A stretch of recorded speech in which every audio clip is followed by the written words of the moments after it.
relationship. But this one is really different because we're in a sort of a collaborating. I don't want to say sort of. Yes, we're in collaborating, and I really believe if the Lord is willing, He will get this movie made because now I feel the hope, and I do not believe that God is a liar. He is not a liar. But one thing, it is important when Joshua says that we're going to go in and possess land instead of being out in the wilderness. And I feel there's a comparison to the analogy of a lot of us out there, like we're trying to push in and do some, when I say try to push into movie making or whatever your creativity is, right, in the world, the music. A lot of musicians like we categorize as artists, as you understand. Like I did a lot of rap and things like that. It's just these are God-given things. I don't want to even use the word gifts. I guess it could be gifts if you're blessed by it. If you're not, then they don't have to give you gifts. They're just freebies, okay? They're just like making noises. So that's what it is. And this movie, The Ghost Cat, I put in a lot, and not just me. I suppose Mick Garris put in a lot. So Mick Garris is our executive producer, but now he seemed to be like really, what can I say? Got like a lot of other things on his plate. His sister, so I pray for his sister. His sister it's got into a lot of problem with Down syndrome. I never met her because she's out in Corona. So I pray for Heidi. And I have, I have faith that she will be healed. But I suppose that Mick Garris says he has to go, I guess, to be with her, and the whole family's down there. So that's pretty serious. And I'm trying to meet up with them for our new script. I'm very excited because I love the new script, and that's why I say the friendship, we cannot erase the friendship. Okay. But Joshua, this is one thing that particular jump out at me because when he said he had the spies going to spy the land. I mean, there was a big story about Rahab because Rahab, remember, that accommodated the spies that she could have got her head cut off for doing so. And the weird thing I learned in the old days, she lived on the wall. So if you live on the outside wall, I imagine the wall is the fortress. That goes to another word I learned called akarama. So I don't know what that means. If you guys know, please tell me because I never hear from that Pastor Dan about akarama again. And like I said, my friend thinks that he has a gift of prophecy. He said, oh, it's going to be Dan speaking. Oh, yeah, but Dan was only interviewing. I mean, he's just doing a little, what do you call opening, like you would say for a band, he just like affiliate. So basically, it still go back to Tim. Tim is the pastor. And he talked about the, I'm trying to get to it so I don't bore you. After Samuel, right? So the Joshua, is it before Kings or is it after Kings? Anyways, I don't need to get to it. I know this story. So, I know, it makes me look bad, like embarrassed or whatever. Because I wanted to really just tell you the Ecclesiastes that all is vanity. But in this as a predicate that Joshua go into the land, there were so many steps. I guess that they were getting ready and everything, right? They want to attack the fortress, the walls of Jericho. And the instruction from the Lord came, like circle the wall. Everybody knows the walls of Jericho because it's a tough city. And that wall of Jericho lived that Rahab, that prostitute that gave protection to Joshua's spies. And eventually that her descendant, the prostitute descendant, become descendants of David and the ancestor, when I said the ancestor relatives of Jesus. So what does that tell you? I think I'm learning a new thing. Like, don't be too religious because the Lord Jesus is always hanging out with these so-called the dirty folks, the prostitutes, and when I say tax collectors, I just also learned that tax collectors are very hated because they're greedy. They got their paws and everything, right? I mean, when were you ever happy when they send you a tax bill? You're never happy. But they try to also fleece other stuff, so this way they can pocket the money and enrich themselves. So nobody likes them because they can put you in fucking jail. Do you like the IRS coming after you? Ha! I hope the answer is no. So then they have to seek the Lord. Now the children are usually ready to attack, right? Like I said, Rahab gave the spies protection when the spies went up to the wall of Jericho. So ironically, that was a story I learned, that Rahab dwelt on the wall because, you know, they're low lives. I heard that there was inner walls there for the more elite. That, for example, it would be the Hollywood, the Jimmy Kimmel's, right? Because, oh yeah, you guys, you out there, you cannot have any way to protect yourself, but I can have armed guards. And in fact, they probably all have automatic weapons, right? You know, at least 4 of them. He hires them day and night. So he doesn't have to worry about like, oh, you have no guns, but it's okay that I'm going to kill you if you try to come after me. But while we are stripped of any way of fighting back. So that's California for you. And I need to get back on that subject because the California people, we're suffering and greatly under this regime. It's not, you know, California, believe me, it's a tyranny. Under Jerry Brown, and they hope to get this Newsom in there, is frightening because they're not going to penalize you for driving, since you know the 85 cents per gallon gas tax is going to effect. And when Carl DeMaio, whom I follow, that want to appeal it by so-called Proposition 6 and put it on the ballot, Jerry Brown says, oh no, your signatures are not valid, and kick half of his signatures back. One of them is mine, bastard. So what Jerry Brown and his minions were doing is to try to hinder the will of the people. The will of the people is, of course, we don't want to pay 85 cents per gallon state gas tax. That's on top of the federal tax. So we'll be paying $1.50 per gallon just on tax. And right now, you go out there and try to get the cheapest gas is $3. I should say $3.60. $395. Well, it's $3.95, something like that. I'm very close to it. All right, don't try to correct me. It's over almost $4. That's the cheapest you can get, cheapest lead. So, now go back to this attacking. Now we have to break out the slavery mentality because they try to deceive you by saying, they go, oh, you're bad. You have to be inclusive. Ironically, I'm trying to get into so-called inclusion to, get this Ghost Cat movie made and everything, because if the so-called elite are pandering towards so-called diversity, because it's so-called diversity identity politics. It's not about the equality of that God-given birthrights. It's about how you can be equal. They twisted it. It's so satanic.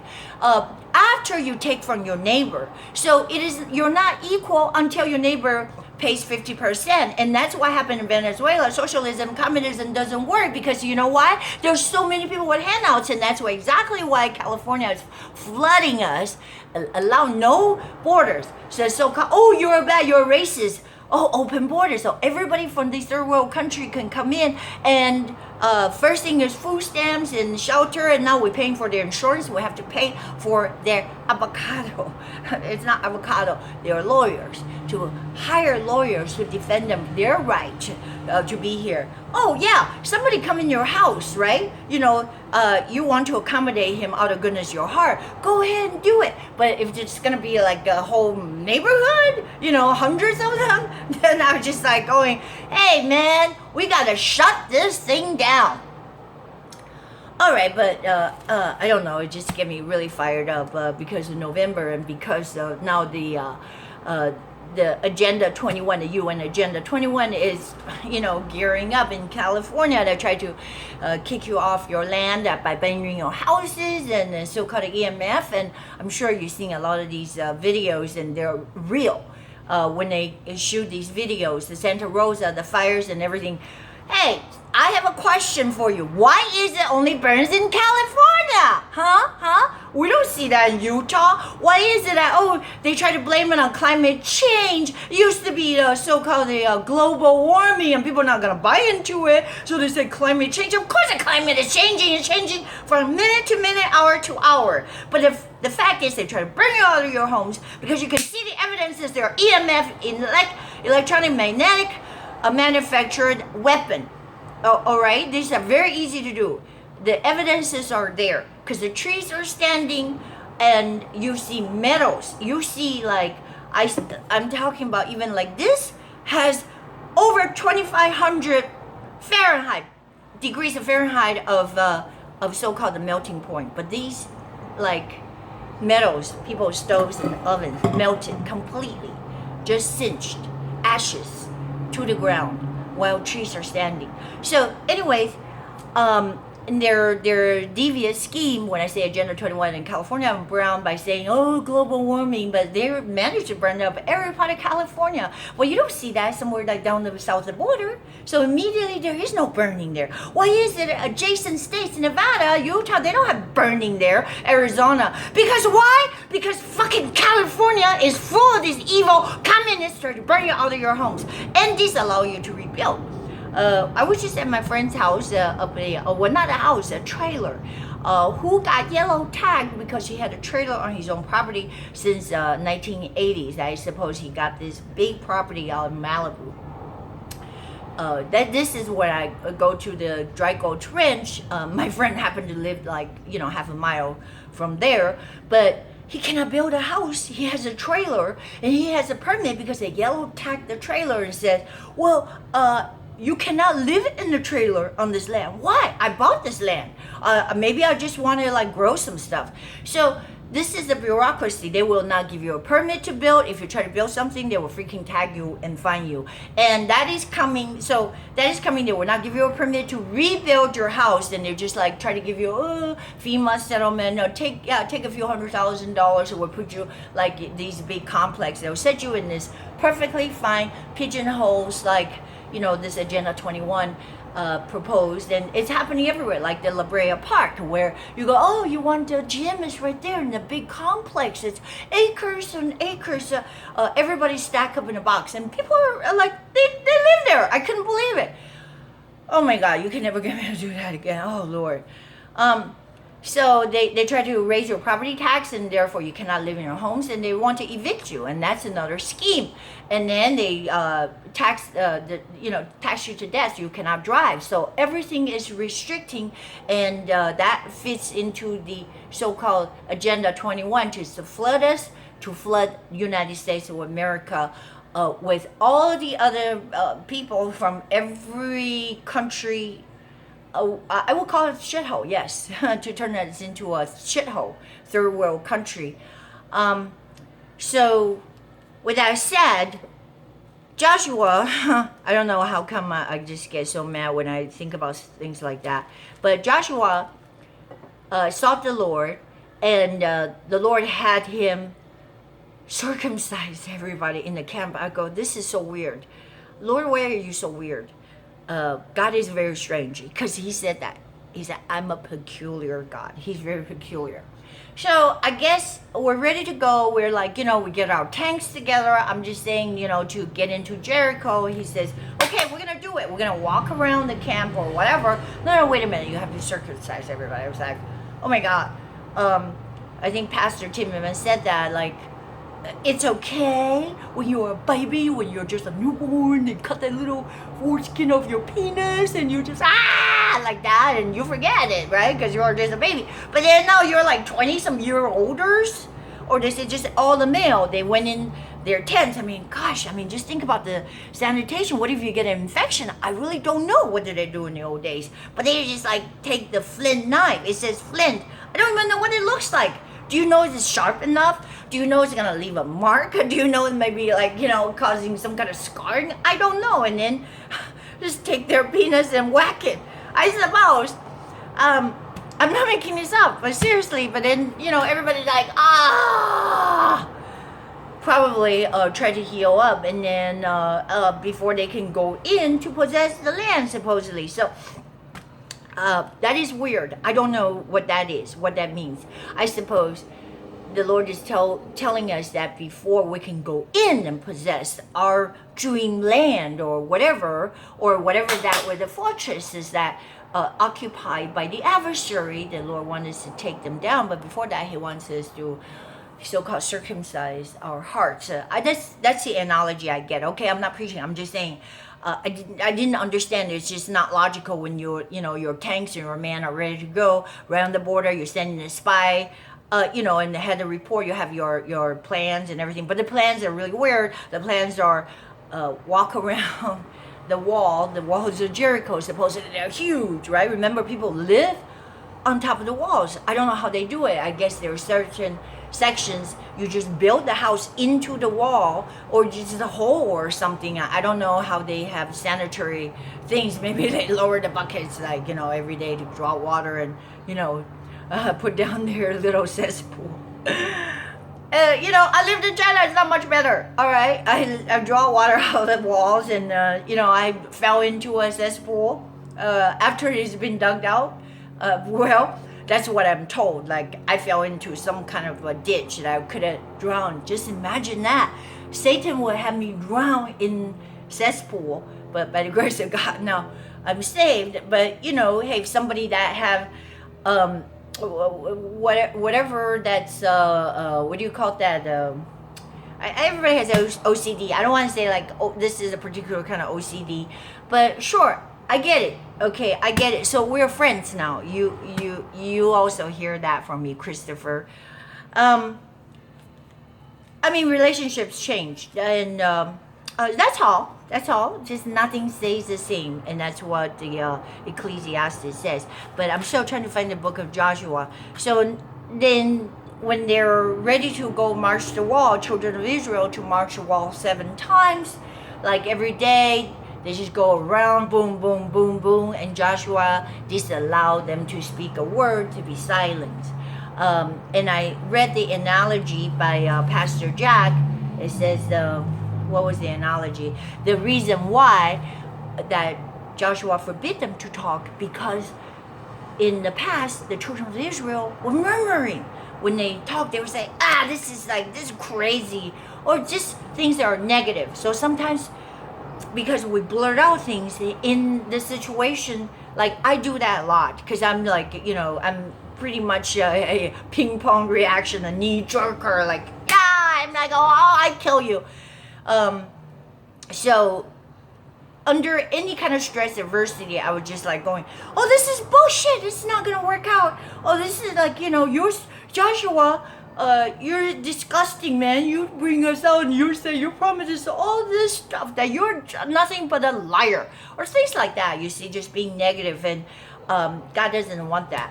So that was a lesson to me, because I'm so quick, and due to my past, my upbringing, and that I guess I just ditch things so fast, because deep down inside, I did not want to be ditched.